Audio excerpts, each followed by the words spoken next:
اگلے روز شاہد علی کے لیے ایک کرتا پاجامہ، چپل اور 3 آکسیجن ماسک کا بھی انتظام کر دیا گیا۔ یہ گیس ماسک چھوٹے سائز کے تھے اور اس سے صرف منہ اور ناک کو ڈھانپا جاتا تھا۔ رشید احمد نے بتایا کہ ہر گیس ماسک میں اتنی آکسیجن ہے کہ جو کم از کم 8 گھنٹے تک ان کے کام آ سکتی ہے۔ 3 کمانڈو چاقو اور 3 سائلنسر چڑھی پستولیں بھی ایک چھوٹے سے تھیلے میں رکھ لی گئی۔ 2 مختلف سائز کے بڑے پلاس بھی رکھ لیے گئے جن کی مدد سے کھائی میں نکلنے والے پائپ کے منہ پر لگی جالی کو کاٹنا تھا۔ کمانڈو شیر خان نے کہا، گٹر کے پائپ کا دھانا اگر 19 انچ کا ہے پھر بھی اس میں سے فوجی کیمپ کے اندر تک جاتے ہوئے ہمارے کپڑوں کا خراب ہو جانا یقینی ہے، اس لیے بہتر ہے کہ ہم اپنے لیے بھی پتلون بشرٹ کا ایک فالتو جوڑا رکھ لیں۔ چنانچہ قطب الدین اور شیر خان کے لیے ایک دھلی ہوئی پتلون بشرٹ بھی تھیلے میں رکھ لی گئی۔ دونوں نے 250 کی رقم بھی اپنے پاس رکھ لی تاکہ ضرورت کے وقت اسے استعمال کیا جا سکے۔ رات کے ٹھیک 8 بجے تینوں سرفروش مجاہد ایک جیپ میں بیٹھ کر اپنے خطرناک مشن پر نکل پڑے۔ رشید احمد خود جیپ ڈرائیو کر رہا تھا، قطب الدین اس کے ساتھ اور شیر خان پیچھے بیٹھا ہوا تھا۔ جیپ کی پیٹرول کی ٹینکی فل کروا لی گئی تھی۔ رات کی تاریکی میں جیپ سنسان سڑک پر تیز رفتاری سے جا رہی تھی۔ 20 منٹ کے بعد وہ شہر سے باہر ویران نیم پہاڑی علاقے میں سے گزر رہی تھی۔ قطب الدین رشید احمد کو راستہ بتاتا جا رہا تھا۔ وہ سیدھے راستے سے جانے کی بجائے ایک نصف دائرے کا چکر کاٹ کر ان چھوٹے ٹیلوں میں آ گئے جو فوجی کیمپ کا عقبی علاقہ تھا اور جہاں ایک کھائی میں کیمپ کے گٹر کا پائپ کھلتا تھا۔ اس خطرناک حساس علاقے میں داخل ہوتے ہی جیپ کی بتیاں بجھا دی گئی تھیں اور اس کی رفتار بھی بہت آہستہ کر دی گئی تھی۔ قطب الدین نے جیب سے چھوٹی ٹارچ نکال کر ایک طرف روشنی ڈالی اور رشید احمد سے کہا، یہاں گاڑی کھڑی کر دیں۔ جیپ ٹیلے کی اوٹ میں روک دی گئی۔ قطب الدین اور کمانڈو شیر خان جیپ سے اتر آئے۔ قطب الدین نے رشید احمد سے کہا، جب تک ہم واپس نہ آ جائیں آپ اسی جگہ کھڑے رہیں۔ رشید احمد بولا، بے فکر رہو۔ شیر خان نے کہا، اگر اندر فائرنگ شروع ہو گئی تو آپ انجن سٹارٹ کر کے رکھنا۔ فائرنگ رک گئی اور ہم میں سے کوئی واپس نہ آیا تو آپ گاڑی لے کر یہاں سے نکل جائیں اور ہمارا انتظار نہ کریں۔ رشید احمد نے جواب دیا، سمجھ گیا ہوں۔ تھیلے میں سے شیر خان اور قطب الدین نے اپنا چاقو اور سائلنسر والا پستول نکال کر جیب میں رکھ لیا۔ چھوٹا پلاس شیر خان نے جیپ میں ہی رہنے دیا، بڑا پلاس ساتھ لے لیا۔ اس کے بعد دونوں سرفروش مجاہد اندھیرے میں اس طرف چل پڑے جدھر کھائی تھی۔ آکسیجن ماسک ان کے گلے میں لٹک رہے تھے۔ رات تاریک اور سنسان تھی۔ درختوں، جھاڑیوں اور ٹیلوں نے اندھیرے کی چادر اوڑھ رکھی تھی۔ دونوں سرفروش خاموشی سے چاروں طرف سے چوکنے ہو کر آہستہ آہستہ چل رہے تھے۔ کھائی آ گئی، وہ اس میں اتر گئے، پھر کھائی کی ڈھلان پر چلنے لگے۔ کچھ دور تک چلتے رہے، پھر پانی گرنے کی آواز آنے لگی۔ قطب الدین نے اشارے سے شیر خان کو بتایا کہ ہم پائپ کے دھانے پر پہنچ گئے ہیں۔ اندھیرے میں 2 سایوں کی طرح نظر آ رہے تھے۔ گٹر کے دھانے کے پاس بیٹھ کر انہوں نے جالی کو ٹٹول کر دیکھا۔ کمانڈو شیر خان نے جیب سے پلاس نکال کر جالی کو ایک طرف سے کاٹنے کی کوشش کی۔ اسے 10 منٹ لگ گئے۔ اس نے جالی کو ایک طرف سے اتنا کاٹ دیا کہ اس میں سے ایک آدمی پائپ میں داخل ہو سکتا تھا۔ شیر خان نے چھوٹی ٹارچ کی روشنی گٹر کے اندر ڈالی۔ پائپ منہ کے پاس سے 19-20 انچ قطر میں تھا لیکن اندر سے تقریباً 3 فٹ کے قریب تھا۔ گندے پانی کی نالی درمیان میں بہہ رہی تھی۔ نالی کی ایک جانب چلنے کے لیے چھوٹا سا فٹ پاتھ بنا ہوا تھا۔ پائپ میں انہیں ایک تیز بو کا احساس ہوا۔ دونوں نے ناک پر آکسیجن ماسک چڑھا لیے اور پائپ کے اندر آہستہ آہستہ چل پڑے۔ پائپ زیادہ اونچا نہیں تھا، انہیں جھک کر چلنا پڑ رہا تھا۔ دونوں اپنی چھوٹی ٹارچ کی روشنی ڈال رہے تھے۔ اس روشنی میں وہ سنبھل کر قدم رکھتے آگے بڑھ رہے تھے۔ اس گٹر پائپ کی چونکہ پریشر پمپ سے صفائی ہوتی رہتی تھی اس لیے پائپ میں جالے وغیرہ کہیں نہیں تھے۔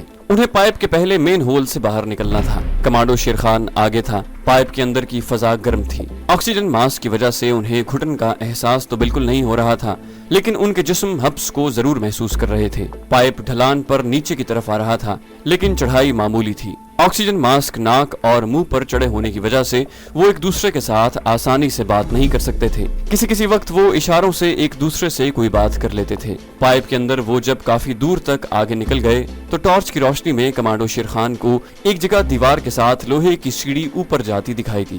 اس نے اشارے سے قطب الدین کو جو پیچھے آ رہا تھا بتایا کہ یہ سیڑھی گٹر کے پہلے مین ہول کی طرف جاتی ہے۔ یہاں سے پائپ آگے ایک طرف کو مڑ گیا تھا۔ وہ لوہے کی سیڑھی کے پاس آ کر رک گئے۔ اوپر ٹارچ کی روشنی ڈالی۔ یہ کنویں کی طرح ایک گول شگاف تھا جس کی چھت تک سیڑھی چلی گئی تھی۔ کمانڈو شیر خان نے قطب الدین کو اپنے پیچھے آنے کا اشارہ کیا اور سیڑھی پر چڑھنے لگا۔ سیڑھی 10-12 فٹ بلند تھی۔ آخری سیڑھی پر پہنچ کر شیر خان نے قطب الدین کو وہیں کھڑے رہنے کا اشارہ کیا اور ٹارچ کی روشنی میں پائپ کی چھت کو ٹٹولا۔ یہ مین ہول کا ڈھکن تھا۔ تھوڑی سی کوشش کے بعد مین ہول کا ڈھکن ایک طرف سے کھل گیا۔ شیر خان نے ٹارچ جیب میں رکھ لی اور دونوں ہاتھوں سے بڑی احتیاط کے ساتھ کہ آواز پیدا نہ ہو ڈھکن کو آدھے سے زیادہ ایک طرف کر دیا۔ اوپر ڈھکن کے سوراخ میں سے روشنی اندر آنے لگی۔ شیر خان نے زینے کے آخری پائیدان پر پاؤں جما کر اپنا سر باہر نکالا۔ اسے اپنے سامنے 25-30 فٹ کے فاصلے پر ایک دیوار نظر آئی جس کے کونے پر ایک بلب روشن تھا۔ یہ وہی کوٹڑی ہو سکتی تھی جس کے اندر شاہد علی قید تھا۔ شیر خان گٹر سے باہر نکل کر وہیں بیٹھ گیا۔ اس نے قطب الدین کو اشارہ کیا۔ قطب الدین بھی مین ہول میں سے باہر نکل آیا اور وہیں بیٹھ گیا۔ پہلا کام انہوں نے یہ کیا کہ اپنے گیس ماسک اتارے اور انہیں جیب میں ڈال لیا۔ شاہد علی کے لیے وہ جو آکسیجن ماسک لائے تھے وہ شیر خان کی جیب میں محفوظ تھا۔ وہ آواز پیدا کیے بغیر رات کی شبنم میں بھیگی ہوئی گھاس پر دوڑ کر سامنے والی دیوار کے ساتھ لگ کر بیٹھ گئے۔ یہاں انہوں نے پستول نکال کر ہاتھ میں لے لیے۔ کمانڈو شیر خان نے دیوار کے کونے میں سے سر ذرا سا آگے نکال کر دیکھا اور فوراً سر پیچھے کر لیا اور قطب الدین کو اشارے سے بتایا کہ کوٹھری کے باہر ایک سنتری پہرا دے رہا ہے۔ وہ گھٹنوں کے بل چلتے دیوار کے دوسرے کونے کے پاس آ کر زمین پر اوندھے لیٹ گئے۔ شیر خان نے قطب الدین کے کان میں سرگوشی کی۔ یہی کوٹھری ہے۔ کوٹھری پتھر کی دیواروں والی تھی اور اس میں نہ کوئی کھڑکی تھی اور نہ باہر کی جانب کوئی روشن دان ہی تھا۔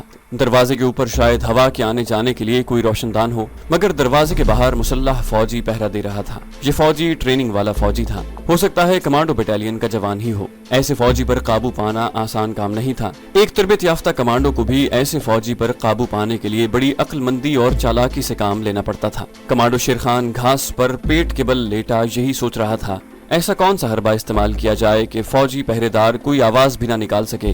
دور سے اگر اس پر پستول کا فائر کیا جاتا تو عین ممکن تھا کہ فوجی صرف زخمی ہو کر گر پڑتا۔ ایسی صورت میں وہ فائرنگ کر کے سارے کیمپ کو بیدار کر سکتا تھا۔ اگرچہ شیر خان کی پستول پر سائلنسر چڑھا ہوا تھا اور اس کے فائر کا دھماکہ نہیں ہو سکتا تھا، لیکن اگر وہ فوجی سنتری کے سر کا نشانہ بھی لیتا تو نشانہ خطا جا سکتا تھا اور فوجی ہوشیار ہو کر جوابی حملہ کر سکتا تھا، کیونکہ وہ یقینی طور پر سائلنسر والے پستول کی ٹھک کی آواز پہچان سکتا تھا۔ شیر خان کو قطب الدین کی مہارت پر زیادہ بھروسہ نہیں تھا، اسی لیے اس نے اسے پیچھے رکھا ہوا تھا۔ شیر خان نے پیٹ کے بل لیٹے لیٹے اپنی بائیں جانب اور سامنے کی جانب دیکھا۔ اسے کچھ فاصلے پر بجلی کے بلب کی روشنی میں 2 ٹینک کھڑے نظر آئے۔ سامنے درختوں کے پیچھے شاید کیمپ کا آفس تھا جہاں روشنی ہو رہی تھی اور 3-4 چھوٹی بڑی فوجی گاڑیاں کھڑی تھی۔ شیر خان کو جو کچھ بھی کرنا تھا جلدی کرنا تھا۔ ان کے پاس زیادہ وقت نہیں تھا۔ انہیں اپنی جان کی فکر نہیں تھی، لیکن وہ یہ بھی نہیں چاہتے تھے کہ وہ اپنی کسی غیر ذمہ دارانہ حرکت سے خود ہلاک ہو جائیں اور شاہد علی دشمن کی قید میں ہی پڑا رہے۔ شیر خان کا دماغ پوری تیز رفتاری سے سوچ رہا تھا۔ اسے یہی ایک ترکیب قابل عمل نظر آ رہی تھی کہ کسی طرح فوجی سنتری کو پہرے کی پوزیشن سے ہٹا کر دیوار کی اوٹ میں بلا لیا جائے۔ یہ حکمت عملی پہلے 2-3 بار کامیاب ہو چکی تھی۔ قطب الدین پستول ہاتھ میں لیے شیر خان کے ساتھ ہی زمین پر اوندھا لیٹا ہوا تھا۔ شیر خان نے اس کے کان میں سرگوشی کر کے کہا، تم ذرا پیچھے ہو کر جھاڑیوں میں گھات لگاؤ۔ قطب الدین فوراً پیچھے کو کھسکتا ہوا جھاڑی کی اوٹ میں آ گیا اور اس نے وہیں لیٹے لیٹے دونوں ہاتھوں میں پستول لے کر پوزیشن سنبھال لی۔ کمانڈو شیر خان کوہنیوں کے بل تیزی سے آگے کو کھسکتا ہوا دیوار جہاں مڑتی تھی وہاں بالکل سیدھا ہو کر دیوار کے ساتھ لگ کر کھڑا ہو گیا۔ اس نے کمانڈو چاقو کی بجائے پستول کے خاموش فائر سے کام لینے کا فیصلہ کر لیا تھا۔ کمانڈو چاقو سے حملہ کرنے کی صورت میں بھارتی فوجی جو پوری طرح سے چاقو چوبند اور ہوشیار نظر آ رہے تھے آواز نکال سکتا تھا، مقابلہ بھی کر سکتا تھا اور فائر کر کے کیمپ کے فوجیوں کو اپنی مدد کے لیے بلا سکتا تھا۔ کمانڈو شیر خان نے وہی کارگر حربہ استعمال کرتے ہوئے زمین سے ایک پتھر اٹھایا اور اسے زور سے اپنے قریب ہی زمین پر پھینک دیا۔ اس سے آواز پیدا ہوئی۔ شیر خان نے پستول والا ہاتھ اوپر اٹھا کر پستول کے ٹریگر پر انگلی رکھ دی، لیکن فوجی سنتری نہ آیا۔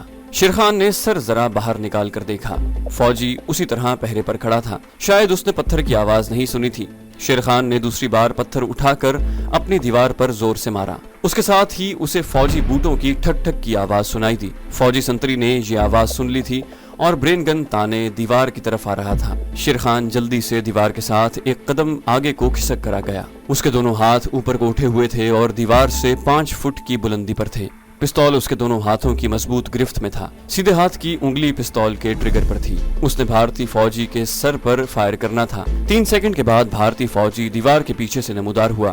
دیوار کے کونے پر جلتے ہوئے بلب کی روشنی اس پر پڑ رہی تھی۔ شیر خان کی طرف اس کا بایاں پہلو تھا۔ آنکھوں کے کونے سے اسے شیر خان بڑی آسانی سے نظر آ سکتا تھا۔ شیر خان کا کام یہ تھا کہ وہ بھارتی فوجی کو اتنی مہلت ہی نہ دے سکے کہ وہ اسے دیکھ سکے۔ جیسے ہی بھارتی فوجی برین گن پکڑ کر دیوار کی اوٹ سے نکل کر شیر خان کے نشانے کی زد میں آیا، شیر خان نے اس کی کھوپڑی پر اوپر تلے 3 فائر کر دیے۔